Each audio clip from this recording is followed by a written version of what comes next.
and enjoying the last month of summer. I used to be a weatherman years ago, and it used to drive me crazy when people would say, okay, after Labor Day, summer's over. No, no, no. Summer is until basically September 21st, until we get the autumnal equinox. So we've got roughly about a month left of summer. All right, so while people load in here, why don't we do some pictures? First of all, we have Grant Mons. Hopefully I'm saying it right. This is Grant with a picture for him. Beautiful shot in Alberta with the Rockies and his Wrangler in the background there. And here's a close-up of the Wrangler. It's absolutely gorgeous. If you've never been to the Rockies in Canada, they're quite different than they're similar to the U.S., but I think they're more grandiose in Canada. And here's a picture from Don Collier, who has sent in a few times. Lives in Medicine Hat. This is an M35 rear-wheel drive. And you might be asking yourself, Zach, what the heck is an M35? Well, Infiniti, remember they had the G37 and the G35, and the M was the mid-size. It never really sold. It didn't take off. It didn't do particularly well. But what Don says is it's been the most reliable car that he's ever owned. He says all he has to do is regular maintenance, and he's had it I think since around 2008. All right, a couple of things. Car Cost Canada, you want to sign up using the promo code MOTORMOUTH to make sure that you get all of the discounts and incentives, rebates, any kind of secret money on the hood for cars. Please use it. Use the promo code MOTORMOUTH and sign up. And if you have, and maybe you're not in the market for a new car, and maybe somebody you know is, please tell them about it. You become an expert member if you use the promo code MOTORMOUTH. And, the analogy I always use is if you've ever paid a good accountant to do your taxes, they can save you plenty of money. So the few $100s you pay them to do your taxes, you get more back. And it's the same thing for Car Cost Canada. You can save a lot of money, and in this case, it's free. The first five or so searches you do. And one of you sent me an email.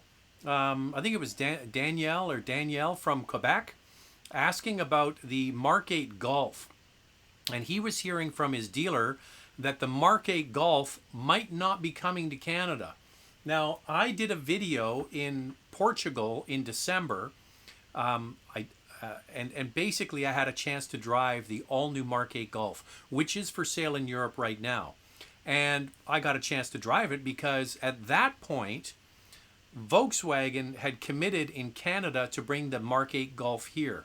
Well, this viewer of the channel said, Zach, he's hearing that it's not coming. So I emailed my buddy Thomas Tetzlaff at Volkswagen Canada, and I said, what's going on? Is this true or not? And he said, it's not looking good.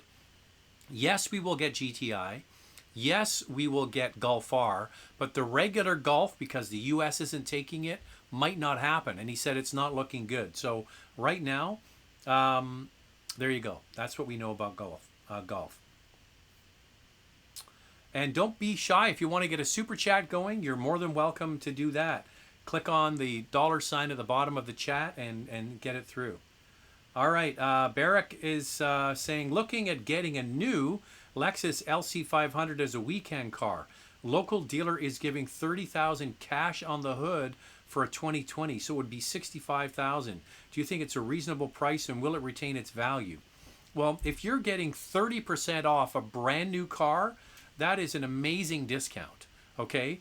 Please back it up and find out. Go to Car Cost Canada, sign up, and look for that. But that is an amazing discount, which basically begs the question, is there not much demand for that 500?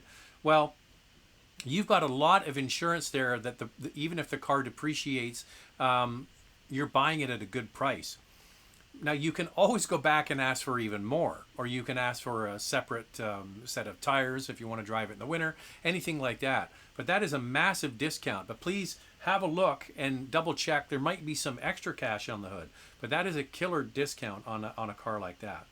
And what you have at play is a Lexus, which is Not like buying, a full-size BMW or Mercedes where there are significant repair possibilities. With a Lexus, it's pretty well made. Here it goes. Sam's just asking that. Have you heard the rumor VW about to only bring Mark 8 GTI and R to Canada? Come in, come in. Well, hi, Jack. Hello. Have a seat. What happened with the Canucks last night? Not good. 5-0. That was shocking. No, like, that was just not a good performance. And what's going on with the Raptors? Sweet. They won 4-0. And so who do they see next? Boston, which will be really hard. And the Suns didn't get the number 1 pick. No. They weren't supposed to in the first place, but like 10 for how they did was like really, really good. Did you see that your picture was on the thumbnail for the last live chat? Was it? Yeah, go have a look. Off you go. I'll look on my phone. Okay. Well, nice. Well, thanks for the beer, Jack. No problem. You're a good man. There goes Jack, our sports guy. If you want to know sports, he's your guy. So Sam, basically we're going around on the same topic that, it's not looking good for the regular Golf, which is too bad because think about it. Think about all of these cars that are disappearing. There's pretty much all of the subcompact cars are disappearing. The few we have left are the Mirage and the Kia Rio, and Kia might pull out of it because Hyundai did with the Accent. Pretty much all the subcompact cars are going away. We have so many compact cars that have disappeared, and for Golf to not be available is a real shocker, especially in the Canadian market because compact cars still sell quite well. Oh, that's good.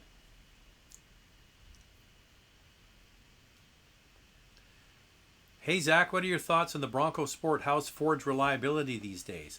Well, basically, you have to look for the reliability of the Ford Escape, the new one, which we don't really know a whole lot around because it's only just come out this year. I really do like the Escape. I think they did an excellent job with that new one. So basically, you're taking that platform and you're making it into a boxier, kind of cooler look than you get with Escape, which is quite smooth and rounded. And I think they did that on purpose to differentiate the two. So you've got Bronco, which is more rugged looking, and you've got Escape, which is more sleek looking. And that's quite a good marketing strategy. So we'll have to watch the reliability of the Ford Escape, and you might be able to do some digging yourself on that. So there you go. We'll have to wait and see. The orders for the new Bronco are through the roof. I think they had over 300,000 plus. It's motor mouth o'clock, says Arthur. You got that right. It's beer o'clock too. So tell me what you're drinking if you're having something.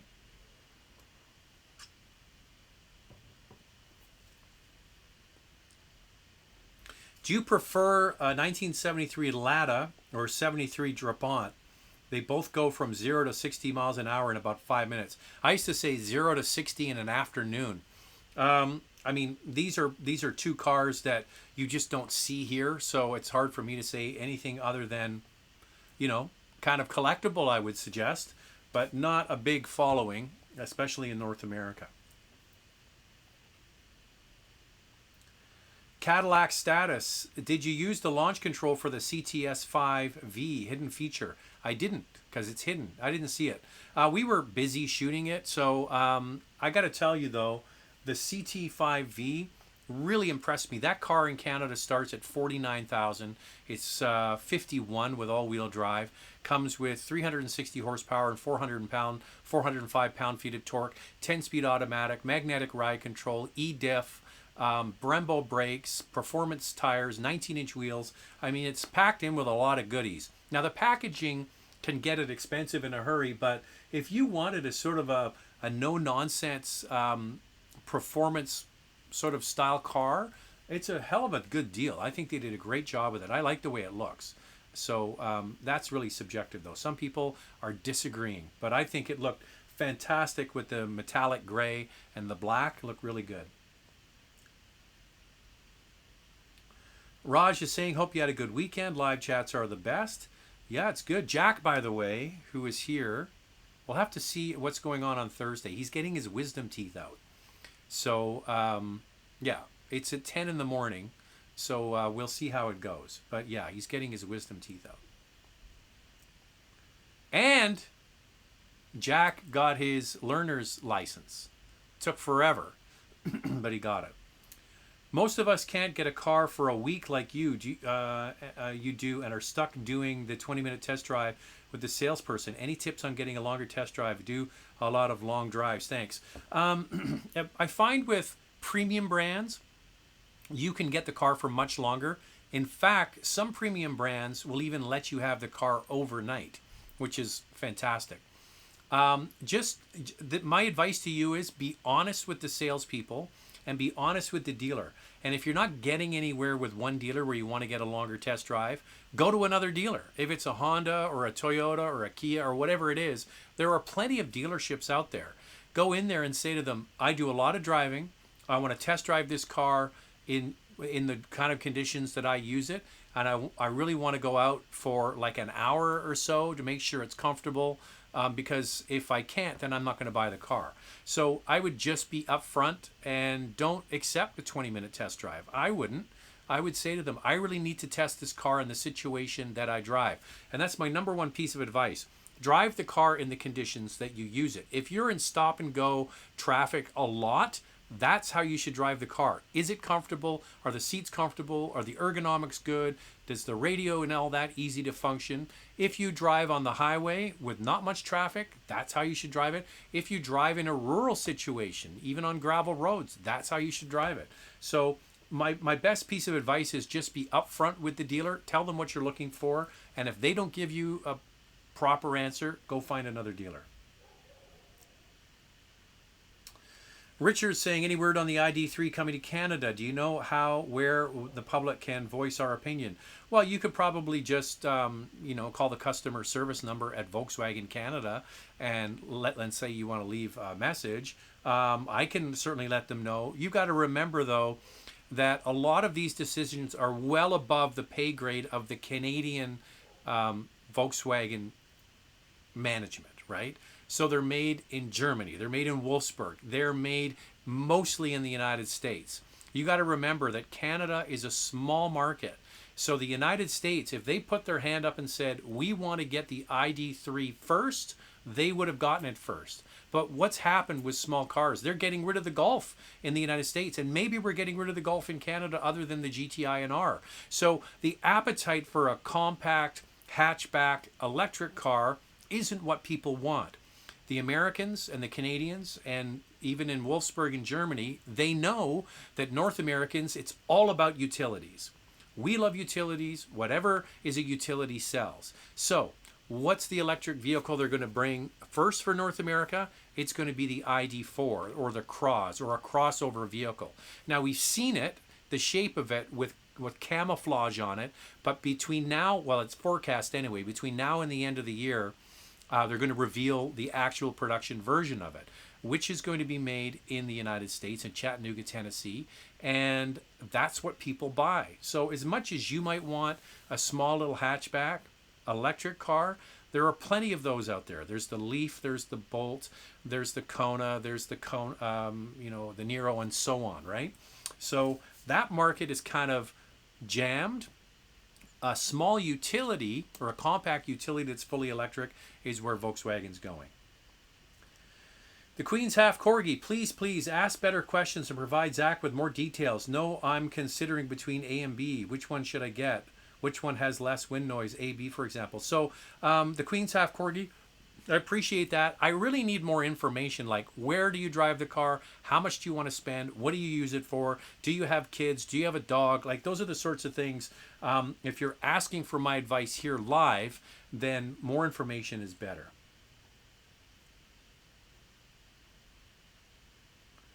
C-Square is saying like button, everybody. Yeah, we've got 110 on board and only 35 likes. So smash that like button. We do a subscriber sip. If you're watching live, you probably are a subscriber of the channel already and got a notification. And if you're watching this after, I take a sip and you hit the subscribe button. And also hit the notification bell. I was going through the analytics and I found out that only 4% of the people that subscribe to this channel get notifications. So please, if you haven't hit that bell, make sure you do it.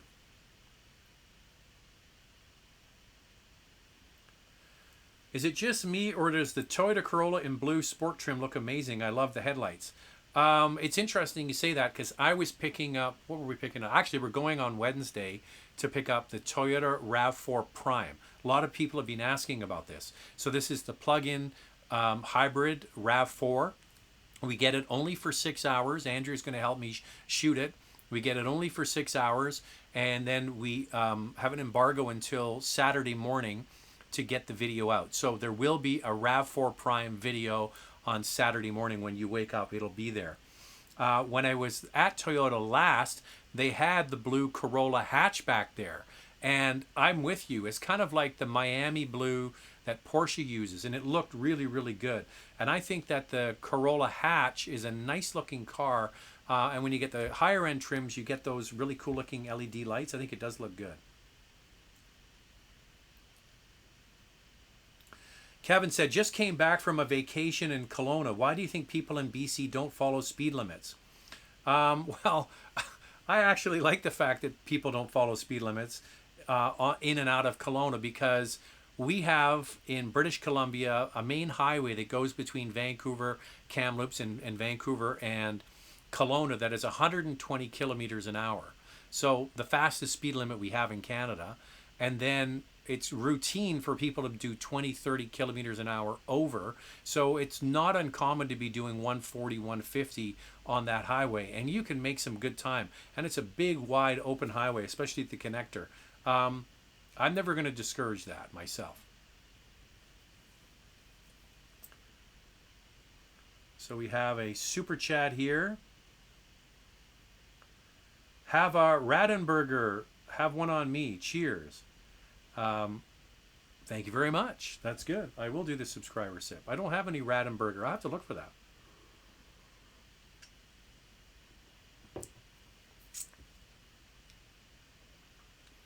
What's the scoop on the new Jeep Grand Wagon? I think what you mean Grand Wagoneer.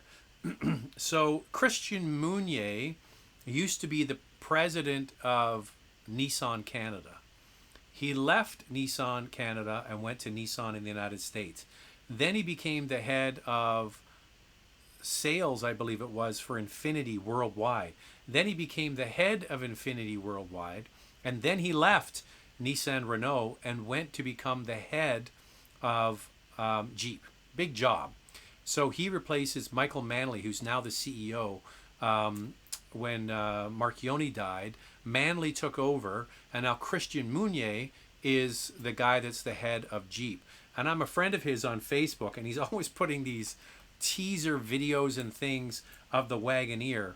So the Wagoneer is going to be basically a three-row utility, okay? So think of Durango, which is built on the same platform. So Jeep is going to be in the marketplace with a full-size, probably luxury Wagoneer. And I just think that's great, because they haven't had that for a long, long time. What was the last one? A really ugly one. I'm trying to remember the name of it now. You guys can type below. What was the last Jeep that had 3 rows? Really ugly thing. Anyway, that's what the Wagoneer is. What was your take on SAAB? Any favorite models? I like the pre GM cars, like the last real Saabs before General Motors owned them. So that was the they had the not the 900. What was it? The 93. Anyway, I can't remember the names of them all. But yeah, the pre General Motors Saabs. Those are the ones I like.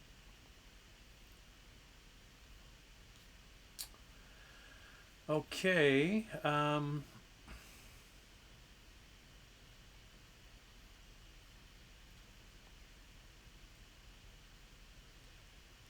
Someone please loan Zach a Nero EV after filming. Look, lock the GoPro in the box and send it to Brian for editing. Just busting your chops. Yeah. So I came clean last week and admitted that not only did I delete the Kia Niro footage once, I did it twice. And I've never done that. And I've certainly never done it for the same car twice. Anyway, so they pulled that car from the fleet. The new TLX packages are available. Why can't we have all options with the A-Spec variant? I haven't done a deep dive into it yet. It's I was actually emailing somebody from Acura today, so it's going to be coming out at the end of September. So I will do a deep dive into that when we get closer to it. But vehicle packaging is a really, really, really tricky thing for car companies. I don't think people really appreciate how many moving pieces there are, because sometimes it can be done with the actual production run. The putting the car together can be limiting. Certain things can't be combined with other things. And then they also have the grade walk, where they want you to walk up from one thing to the next. But yeah, it can be maddening.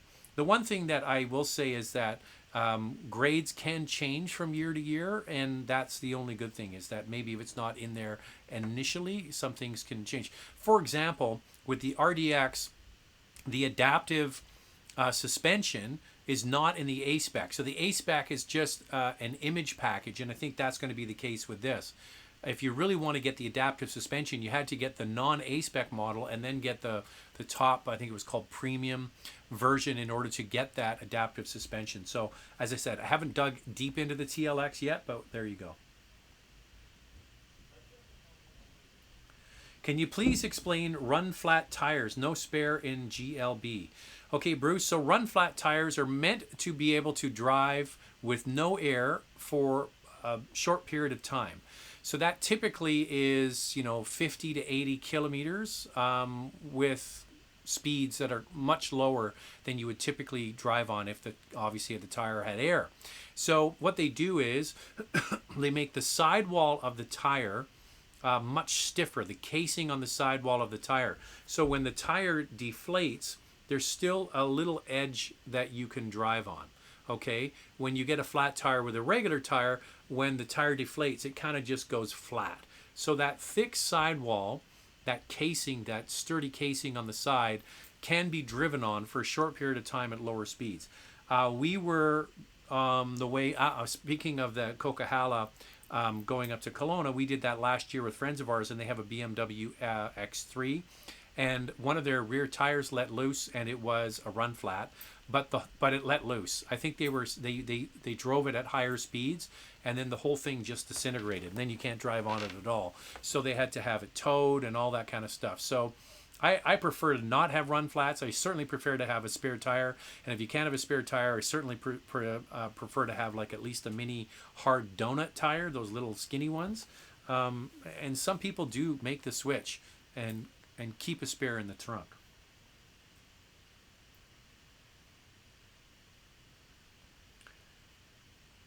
Last question, Zach. Do you and Brian go plaid shirt shopping together? Here's a news flash for you. Have you ever gone to a men's clothing store, or a store like the Gap, or any store that has men's and women's clothes, and you look for short sleeve summer shirts? They're almost all plaid. It's really hard to find a plain shirt in the summertime. Guys, back me up on this. If you go shopping, they're almost always plaid.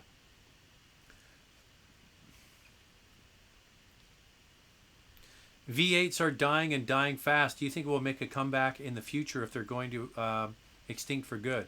Should we get one before we may not be able to get for reasonable money? Well, I think the real test will be if Ford gets rid of the 5-liter in the Mustang and goes to an EcoBoost turbo 6-cylinder, which, as much as I love the 5-liter in the Mustang, the 3.5-liter EcoBoost, if you made a performance version of that and stuck it in the Mustang, would be one hell of a car, and super quick with loads of torque. So even though V8s are going away, it's not all bad news, because turbocharging, especially when you get twin turbocharging, the instantaneous torque, or the torque just above idle, is really usable for most people. So what you're missing out on is that throaty grumble, and I'm with you. I get it. I love it. But here's a perfect example. We had the CT5V with a twin turbo V6, and man, it sounded really good. Are they going to be gone? Well, I think unless you're getting an E-Class AMG or an S-Class AMG or an SUV like a large SUV. I think V8s are going to be slowly going away.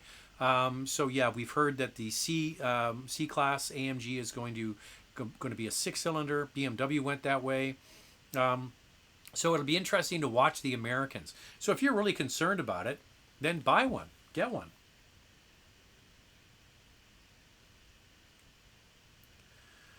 Hey Zach, have you and Andrea ever had a disagreement over the years over the vehicle to buy for the family, and are your tastes similar?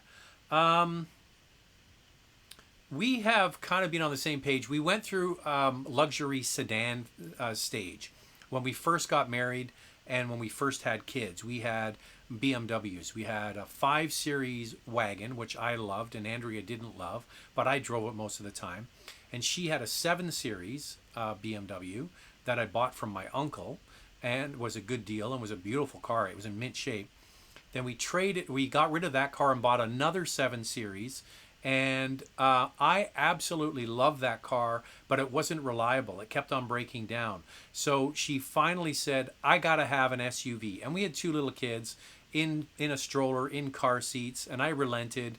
And she loved that first gen X5. Absolutely loved it. I never liked it, ever.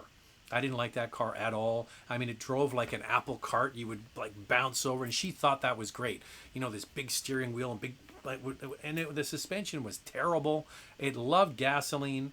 It looked good, I thought. We've all in the family come to agree, all of us, my kids and Andrea and I, that now this is going to sound elitist and stupid, and I get it, is that of the cars that we have owned personally, the Cayenne for us is the best all-rounder. We had one for 6 years, we got rid of it, and then we got another one. Everybody's happy, nobody complains. The back seat is good, there's plenty of room, it's smooth, it's luxurious, it's fun, it's sporty, it's all that. So we're all in agreement on this current car, and I think we're going to keep it for a long time. Is it pretty much like that all across North America? Every city talks about speeders, bad drivers, etc. Yeah, I don't know. I don't have a problem with people going over the speed limit if it's sensible. They've done studies on this, and they found that, like, for example, in most urban areas in Canada, I'll do it in kilometers an hour. I'll change it for you. It's 50 kilometers an hour, roughly 30 miles an hour in the city. Most people on major thoroughfares go 20 kilometers an hour over. And you'll notice this too when you're driving along. The flow of traffic likes to be at about 70 kilometers an hour, not 50. It's too slow. And when you have situations where you let people decide the flow of traffic, it's really quite sensible. And it's not the speed limit. Typically in Canada, when you drive over the speed limits, like 10 or 15 kilometers over the speed limit, and that's fine. I don't have an issue with that. If you're driving within the means of the car. The other thing is cars have become so good now. So the brakes are good, the safety features are so good, but the speed limits haven't changed at all.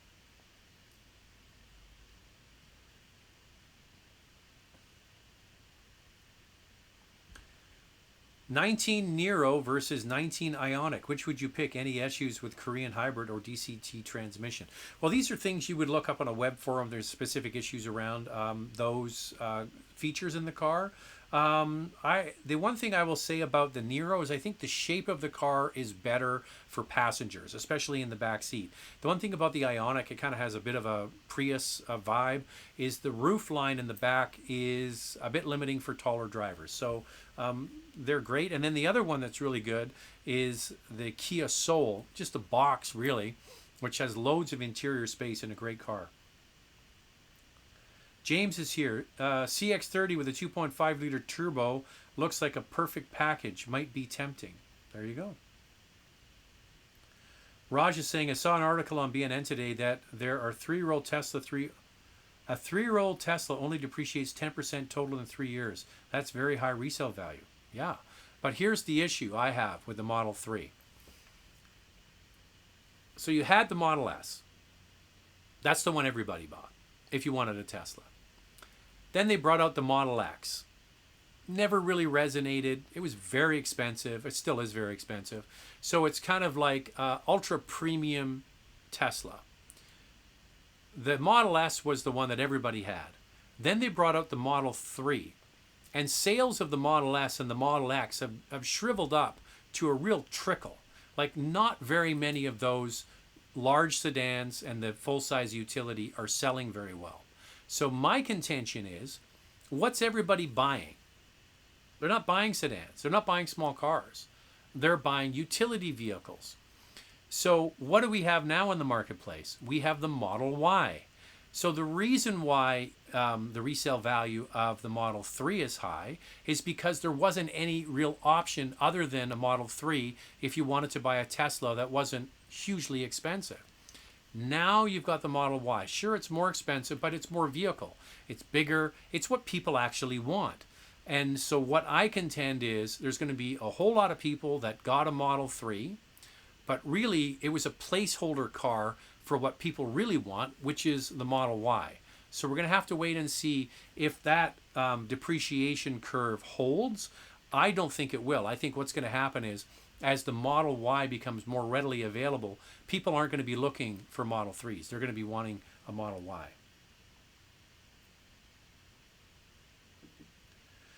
Richard, comparing CT4V and CT5V, what do you think the plus minuses are between the two? Well, I haven't driven the CT4V. All I can tell you is CT4 is quite a small car. So that's the old ATS replacement. So I'll have to wait until I get a chance to drive it. Jazz is saying, it may be personal. Do you have to pay for wisdom teeth removal in Canada? Or is that part of the National Health Service benefit? No, it is not. Dental care is not covered under our National Health Service. Most people have a dental plan through work. It's like extended coverage. So that's for things like eyeglasses, braces, visits to the dentist, wisdom teeth, eyeglasses, I mentioned that one, chiropractic, physiotherapy. That's all part of your group coverage that you get typically with a job. In our situation, I'm self-employed. I don't have a group benefit package. I just pay out of my own pocket for these things, but I get to write it off in my income taxes. So in Canada, no, it's not covered. And yeah, that's just the way it is. And here's the thing. If I hear one more American say, in Canada, they've got free health care, it ain't free, friends. Health care is very, very expensive. So everything, I mean, everything in Canada is more expensive. Whether it's a beer, pack of smokes, bottle of wine, gasoline, cars, taxes are higher. Everything is more expensive in Canada for the most part than it is in the United States because healthcare ain't free. It has to be paid for somebody. We as a society have decided to pay for healthcare out of the general revenue that comes into the country through taxation. But I think most Americans, if they came to Canada and had to paying $5 a gallon for gasoline, would maybe have a heart attack and have to go to the doctor. Or for a Californian bottle of wine that you buy at Costco in the United States for $8 costing $20, healthcare ain't free.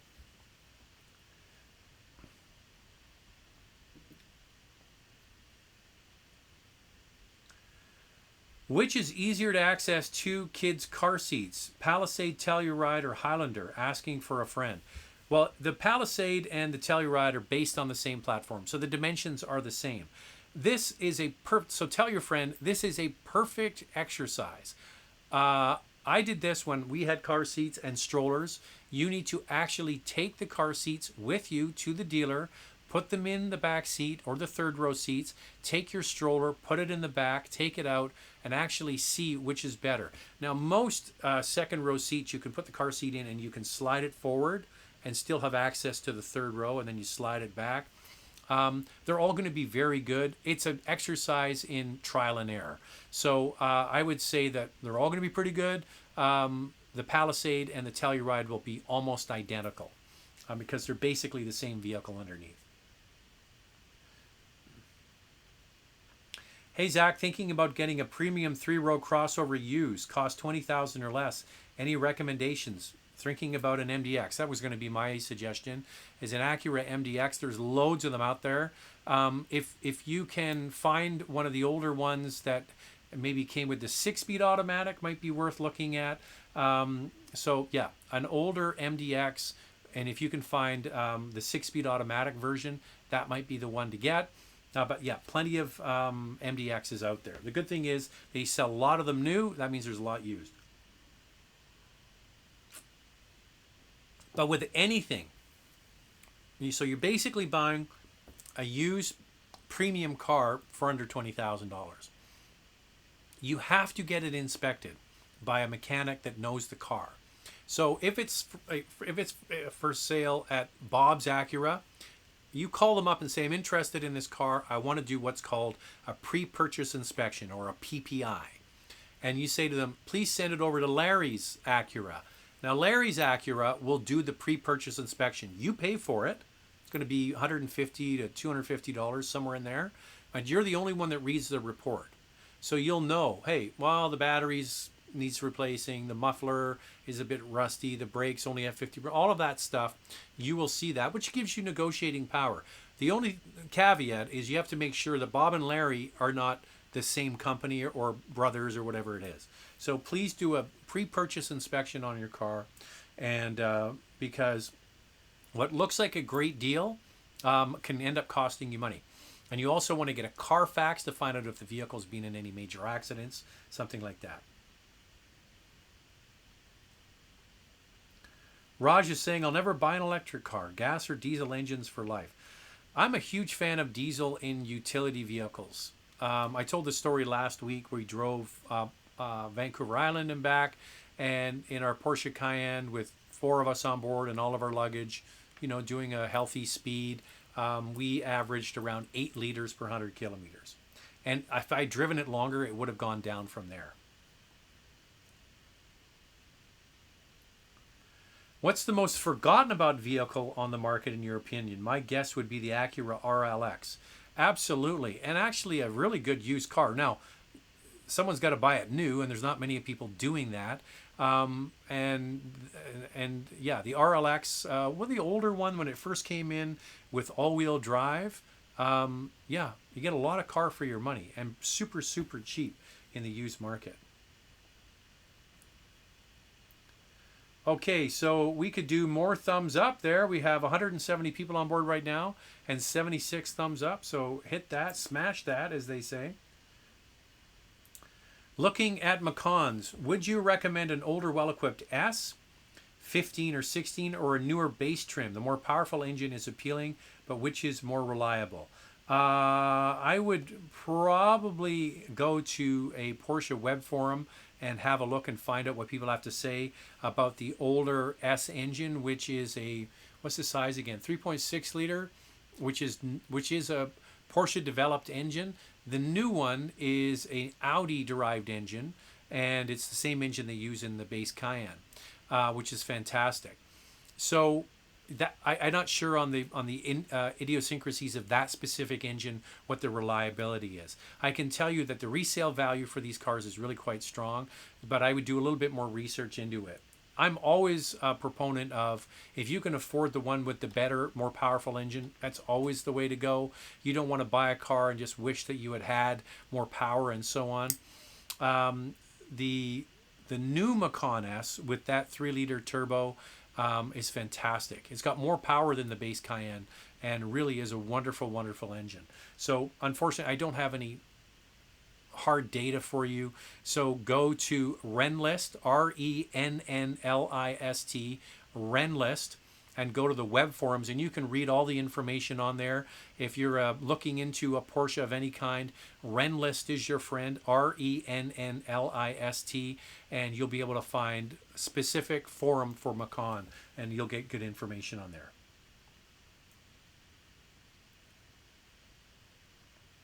Ascent versus Explorer for a family hauler. Well, I think I prefer the Subaru. I didn't like the Explorer interior at all. I thought it was like plastic fantastic and was really cheap feeling on the inside. The Ascent is much better. The Subaru, of course, with the good all-wheel drive system, but it's a turbo 4-cylinder versus, well, actually the Explorer is a turbo 4-cylinder as well.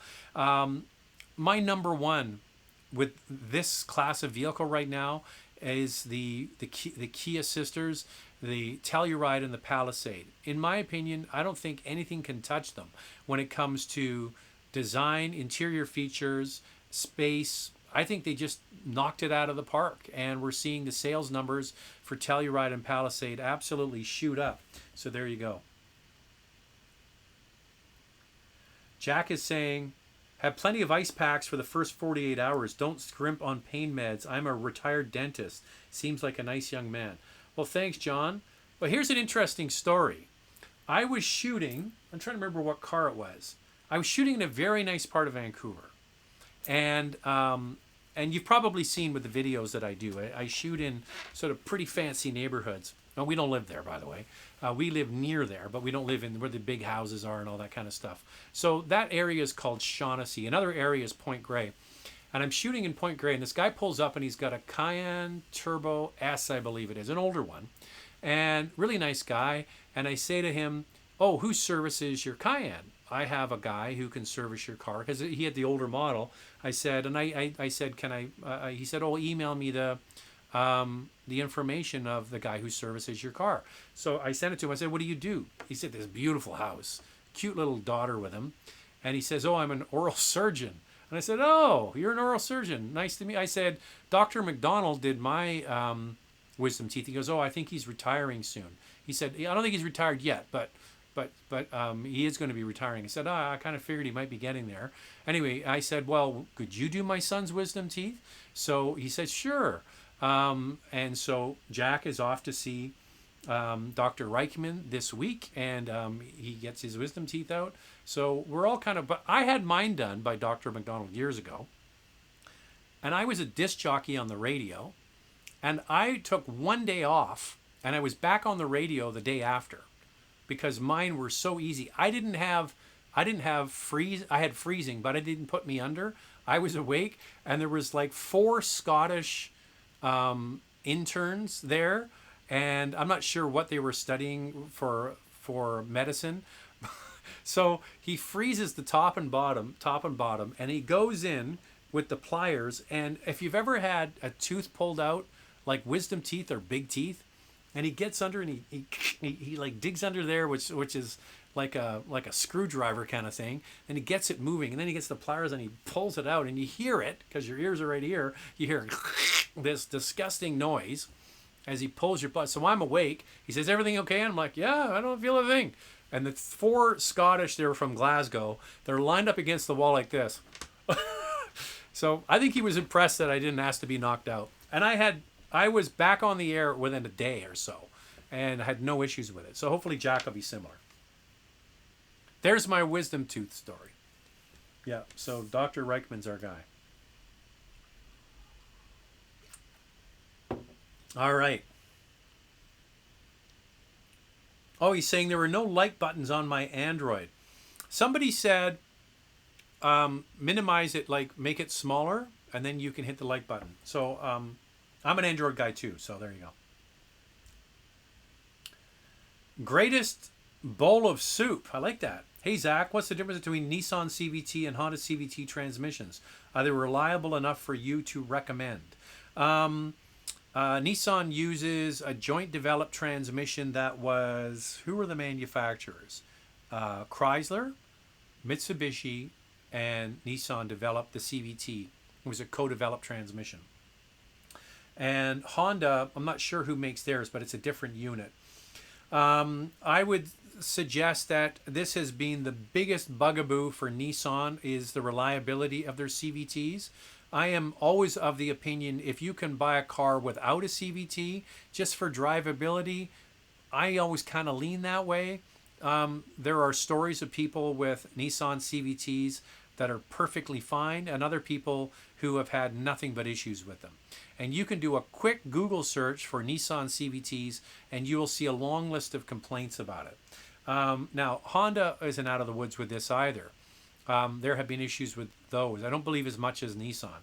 So I would suggest that looking at a car that doesn't, I mean, a conventional automatic transmission, in my opinion, is pretty much the way to go.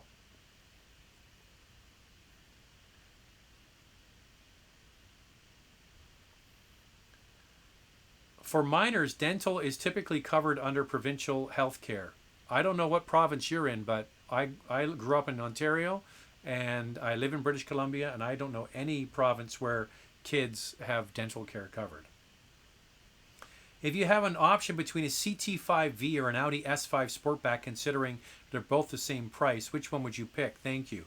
It really comes down to which one you like driving better. I got to tell you, like some people crapped all over us for saying how much we like the CT5V, and they said, "Oh, it's a piece of crap." First of all, no one's driven it. I got the first one, so you haven't driven it yet. And then if you look at the feedback from Cadillac, JD Power has Cadillac as there's only 3 premium brands that are above the industry average on initial quality. And after we edited the video and it was already done and the car had gone back, there was a new piece of information came out from JD Power talking about their technology score. And Cadillac was in the top 3 or 4. So people who have technology in the car, whether it's in-dash technology or safety technology, are happy with the way Cadillac delivers that. And then some people are saying, well, they just depreciate so crazily. And that's why you lease. So I would be, and I went online and I did a configuration for this particular car. And the residual value on the Cadillac CT5V after 3 years was 50-something%, which is not totally out of line with what you're going to get from the German imports. So I would suggest that have a look. And I think it's really going to come down to leasing and what the cost is.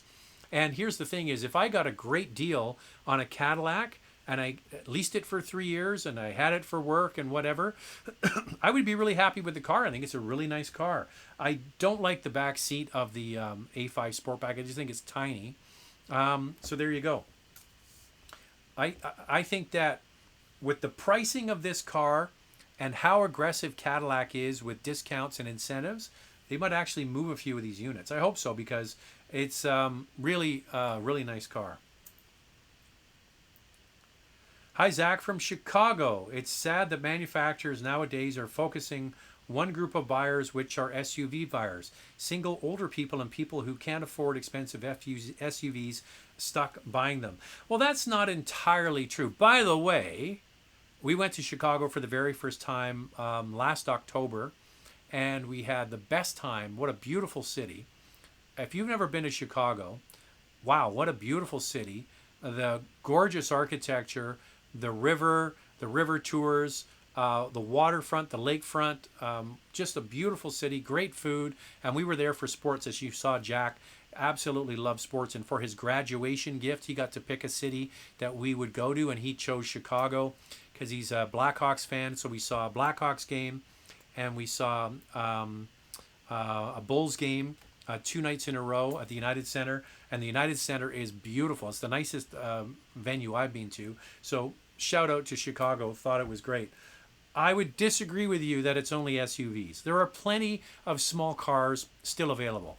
The Civic, the Corolla, the Forte, the Elantra, the Jetta.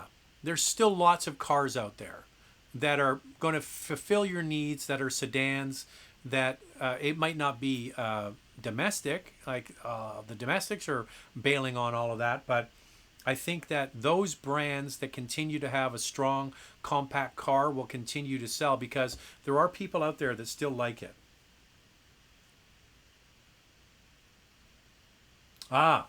Here's the answer. What was the name of the ugly Jeep, the 3-row SUV, the Commander? It was so ugly.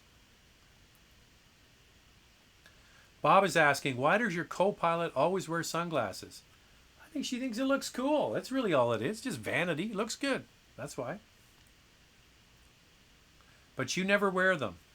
Well, I got to say that, well, I'm wearing sunglasses there for the picture. It was really bright. I did live TV for so many years. So those that don't know, I did morning TV. I did noon hour TV. I did a car show in Canada called Driving TV. Now I'm on Motoring TV on TSN. So when you do live TV, it's a no-no to wear glasses. You're just not allowed to wear them unless it's like so bright that you just can't, keep them off. So I just got used to it. Whenever I was on camera, the glasses came off, and I still do it that way. Boston Ma, hey Zach. Boston, where you been, man? Missed you on the live chat. Russ Fried is here. I'm finally home and made it to a Q&A. Oh, that's awesome. Hey Zach, I'm considering a 17 WRX automatic or manual transmission. I prefer the automatic, but I'd like to hear your recommendation. Thanks. This is a classic example of a CVT done well. Now, we had a great drive through British Columbia a couple of summers ago with Subaru Canada. So they had about 6 or 8 of us, and we all teamed up. I teamed up with Brendan McAleer. Brendan McAleer is one of the top auto journalists in North America. I think he writes for Road and Track. He's here from Vancouver, so we drove together. He does this really funny Japanese accent. He had me in stitches for hours. And after a couple hours, I would go, do it again, do it again. And so we had different WRX cars to drive, manuals and the CVT. I would say when you push the WRX sort of to really get the most performance out of it, the manual is better. There's no question about it. But when it comes to sort of performance-oriented CVT, which is kind of like an oxymoron, the WRX is very good. They have what is called a high torque CVT, and it's different settings on the steering wheel, and it really makes it quite sharp. So I'm not sure what kind of driving you're going to be doing with this car. If it's just going to be a commuter car, if it's just a commuter car, I say give it a shot and see if you like it. My biggest piece of advice, though, would be if you're not really a strong manual transmission driver, it's something that you can learn and really get good at. And the thing about driving manual, and the reason I'm bringing this up is because this MX-5 Miata manual transmission, and for the video that's coming out not this Saturday but soon, I taught Andrea how to drive a manual, and it was actually a lot better than I thought. And for her, she thought it was easier than she had thought. But it's one of those things that it really makes the car so much more, okay, for you to experience. So if you're just scared because you're not good at driving manual, put the effort in, learn, get better. There's all kinds of videos and tricks out there. You can email me, learn to heel and toe downshift. And this dance you do with the car is like, is fantastic. And the thing is that these sorts of things might be going away. So wouldn't it be great for you to look back and say, my WRX manual, what a great car. They don't make those anymore. Just a thought.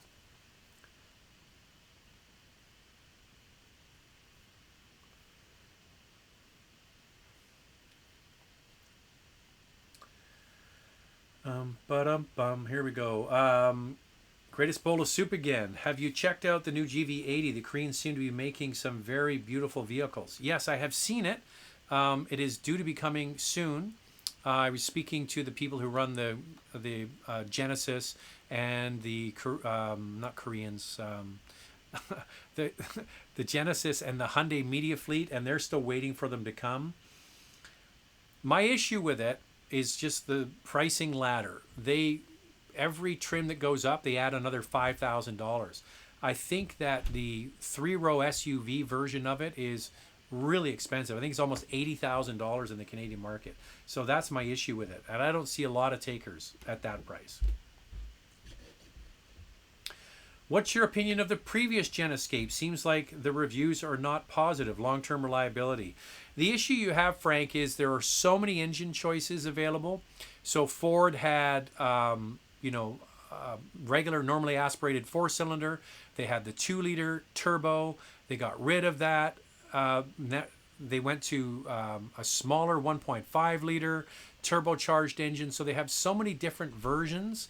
It's really hard to know, which is why you would have to go to, yet again, a Ford forum and find out sort of which engines are the most reliable. So that's the issue I have, is that they had so many different engine choices over the, I think it was 7 or 8 years that car was available. So that's my only issue with it. Fernando is saying, glad to see you're back. I will have to drive my Miata hardtop in Ontario during next winter, mostly city driving. Any advice on how to learn to drive rear-wheel vehicles in the snow? Of course, winter tires. Fernando, invest in the best set of winter tires you can afford. Okay, that's my number one piece of advice. The other trick is often don't start in first gear. If you're in snow, if it's snowed and there's snow on the ground, you want to short shift the car. So when you rev the engine up, you putting torque to the rear wheels, and when you put torque to the rear wheels, you can get the wheels to spin. So a lot of cars that are automatics, when you put them in the snow and ice mode, the car actually starts in second gear. It doesn't start in first gear. So that limits the amount of torque. So you can do that yourself. You can start the car in second gear, limit the amount of wheel spin, and short shift the transmission. So just barely above, 1,500, 2,000 RPM, and then get the revs up. So that's the number one piece of advice: is take your time. Don't give more gas, less gas, except for when you're really spinning, and then you want to correct. You can add more throttle. Spend the money. Buy good winter tires, the best winter tires you can afford. Plaid is good, matches the GTI seats. Yeah. Q8, GLE, or Cayenne? Well, it's interesting you mentioned the GLE because we just picked up the GLE today, and I am not a fan of the air suspension. The car that we have has air suspension. So if it was me, I would order and try a GLE with the passive shock and spring.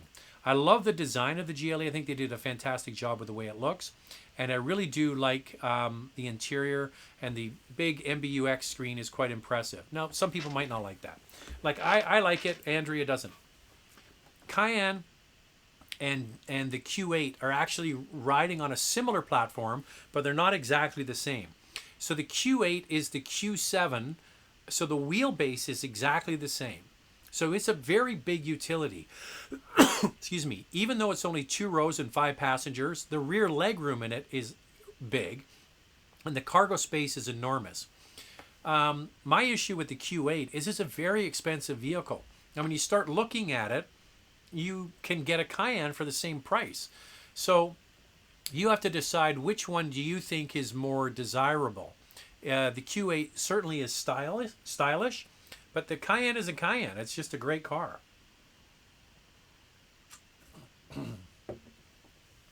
But the GLE, my advice is, if you don't like that really traditional, super soft, floaty, boaty suspension, try one without the air suspension, which would be my advice. And for the Cayenne, the base model is fantastic. It's the exact same engine you get in the Q8. So try them out and see which one you like. Hey Zach, Ford Expedition or 18 Yukon Tahoe? Haven't driven. Oh, 18 Yukon Tahoe. Ford Expedition. What year did the Expedition come new? It wasn't 18, was it? 19. So you're talking about the older models. I would say Yukon or Tahoe for sure. If it's the last generation Expedition, which I believe it is, wouldn't be the one I'd want. That's an old vehicle. The Yukon and the Tahoe, I think, are great products for sure. And with the Yukon, you can get the larger upgraded engine, same engine you get in the Escalade, if you get the Denali version, which is a great motor. KGB Mole. Well, there's a handle for you. Any thoughts on the 3-liter straight 6 Duramax engine? Thanks. I liked it. I thought it was great. I had it in the Sierra full-size pickup truck.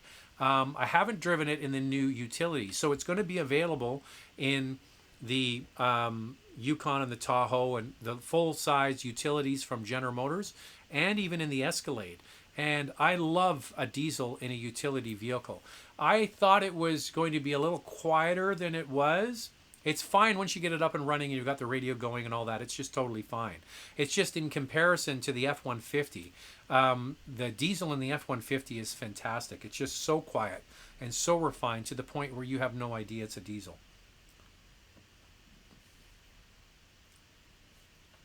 Sean is saying, I agree with you, Zach, on the flow of track. I often say that someone going 10 to 15 over this posted speed limit, I agree with Zach. I often say that someone going 10 to 15 lower than the posted is more dangerous than the flow going 20 over. But RCMP always say speed kills.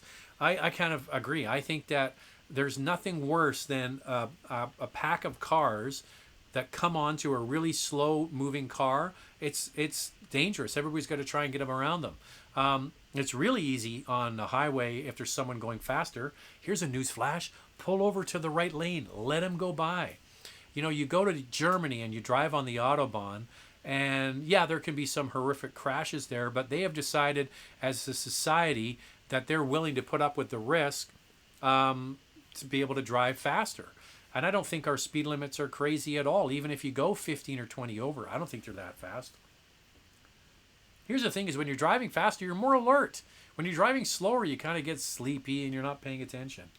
I hate to say it. I hope nobody's in the trucking business, but some of the truckers really are dicks when they get behind the wheel of those huge tractor trailers and they just blast along, especially in the winter. I just think that they just try to scare the crap out of people.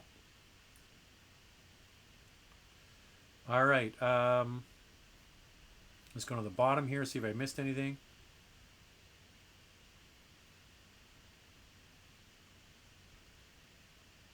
Because we are over an hour now, and I just want to see if there's anything I missed, like a super chat, because that would be good.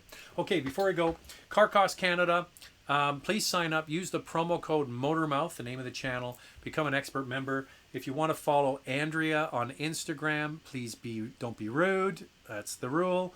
Her handle is Motormouth_Andrea, and mine is Motormouth_Auto.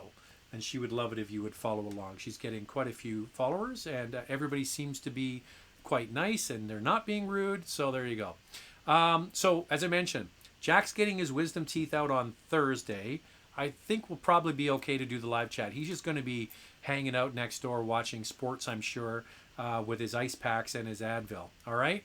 We'll chat then. Take it easy and have a great week. Bye now.